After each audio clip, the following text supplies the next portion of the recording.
Now, I've noticed that a lot of the proper Minecraft builder people, when they make their houses, and their roofs in particular, they will make the roof out of a different block or a different overall texture to the end of the roof. So, like this gable bit here, they would make out of one block, and then all the rest of this stuff in the middle, they would make out of something else, and then this gable again would be the same block as that one over there. So I think a bit of crimson stem would look quite good if our middle bit of our roof on this house. It might make the whole thing look, well, just a bit better. So I think we should give that a try. So I've got my gear on, and I thought it'd be sensible to wear something made of gold in case we meet any piglins. This particular chest plate has fire res on it as well, which might also be useful in the nether. And we're going to pop down and get some things. Now, we don't have any agreed trim distance on this server, unlike most SMPs. So that kind of means I don't have to go outside of the trim area in order to start harvesting things, because there isn't a trim area to go outside of. So effectively that means that I can just wander down here, well within the normal kind of playing distance, and I can just help myself to some crimson wood and whatever I want. Just going to have to be a little bit careful about hoglins, because we're going to find quite a few of them in this area, I expect. Now, of course, unlike normal trees in the overworld, when you break the stem of one of these crimson stem plants, whatever you call them, nothing else is going to despawn. So all this foliage, I guess you might call it, the warped block stuff, nether wall blocks, this just won't despawn. So I'm trying to be a good server mate and not leave it all hanging and breaking it up. But of course, what I didn't bring with me was a hoe. And that might be pretty useful to break these things a little bit faster. So I'm going to break this one down and then head back home, make myself a few hoes, and then we should be able to make a bit more progress.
Well, I think that's looking a lot better. I'm really quite pleased with that.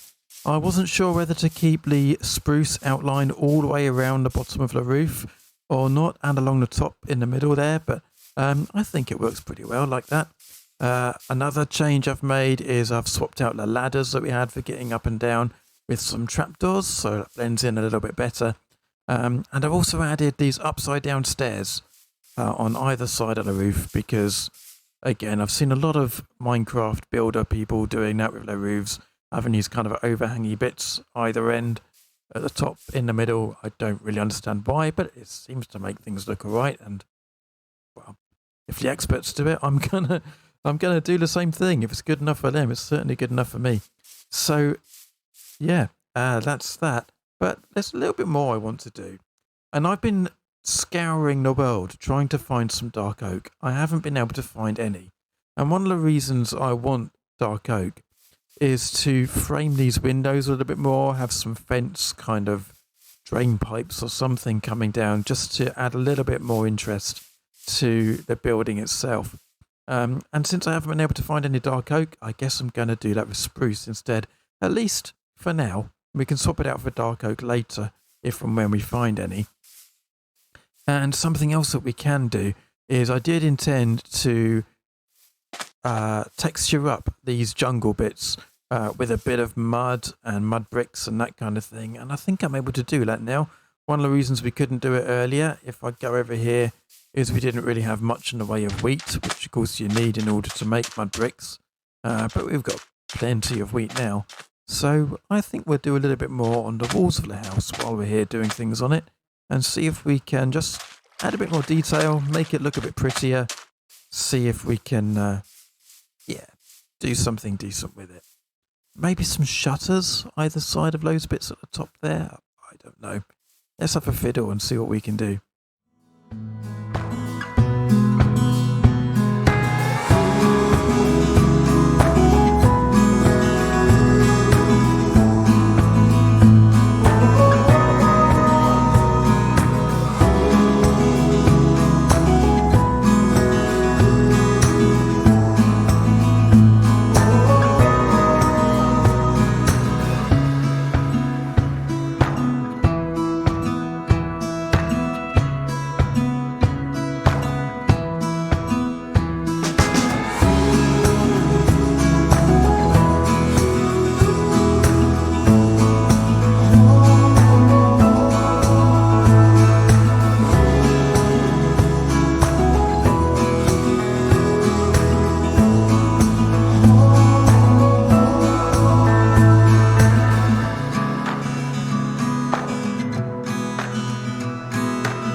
There we are. I'm actually really happy with that. There's one or two things that I'm a little bit uncertain about, like the fact that this window here over here has got shutters on, but the outside windows don't, and the roof needs a little bit more texturing. I've got a plan for that actually. We'll sort that out fairly soon. But yeah, we've got plenty of time all the way through the series to do a little bit more with this house. But as it stands, I'm really happy with it.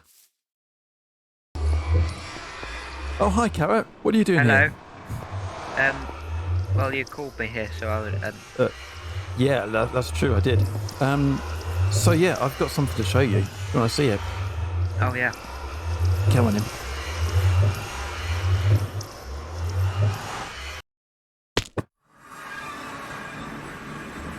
I probably need to give my base a name. I haven't given my base a name yet. So far, it's just Plod's Place. It's just Plod's Place, yeah, but if you step this way, let me introduce you to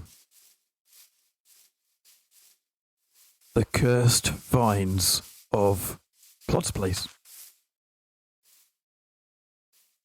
Yep, you can climb them and all sorts. Like this. Yep, they're not attached to anything. And, yeah. I have seen the sort before. Awesome. Java being janky. Indeed, As so. per usual. Yeah, there's no bugs in Java Edition. No, certainly not. No. Anyway, that's what I wanted to show you. Bedrock is definitely inferior. That's getting cut. Bye. Oi. Yeah, do you like the house? It's alright. It's all right. Oh, thanks. It didn't take hours of work at all. So, with that enthusiastic endorsement of my building ringing in my ears, it's almost time to end the episode. And I think next time what we want to be doing is giving this place a little bit more life, because it's great having a nice building, but I think we're going to need someone to live in it, not just me. We've got some neighbours over there and somebody else kind of over there in the distance that you can't quite see. But those aren't the kind of neighbours I'm talking about. I'm not talking about players. I'm talking about villagers. We're going to need to get some of them in this area if we're going to make the space truly functional. So I think that's what we're going to have a go at doing next time. And I'll see you then. Thanks for watching. See you next time. Bye.